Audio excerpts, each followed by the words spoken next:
வணக்கம். தலைப்புச் செய்திகள் வாசிப்பது வெங்கட்.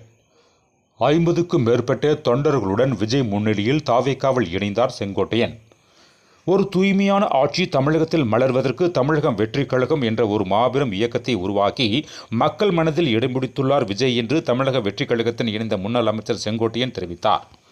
செங்கோட்டையின் அரசியல் அனுபவமும் களப்பணியும் தாவேகாவுக்கு மிகப்பெரிய உறுதுணையாக இருக்கும் தமிழக வெற்றிக் கழகத்தின் தலைவர் விஜய் நம்பிக்கை.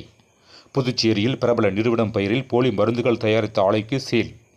திமுக ஆட்சியை மீண்டும் பதவிக்கு கொண்டு வர யார் முயற்சி செய்தாலும் அது தமிழினத்திற்கு செய்யும் துரோகம். பாஜக தேசிய செயற்குழு உறுப்பினர் எச். ராஜா விமர்சனம். தாவேகா மாநில நிர்வாக குழு தலைமை ஒருங்கிணைப்பாளராக செங்கோட்டையன் நியமனம். தாவேகா தலைவர் விஜய் அறிவிப்பு.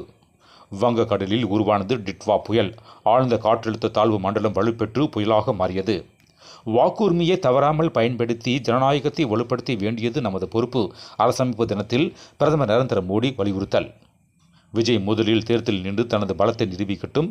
திருநெல்வேலியில் தமிழக பாஜக தலைவர் நயனா நாகேந்திரன் பேட்டி. ஹாங்காங் அடுக்குமாடி குடியிருப்பு கட்டிடத்தில் ஏற்பட்ட தீ விபத்தில் பலியானோர் எண்ணிக்கை 55ஆக அதிகரிப்பு. 70க்கும் மேற்பட்டோர் பலத்த தீக்காயம். 279 பேரை காணவில்லை என தகவல்.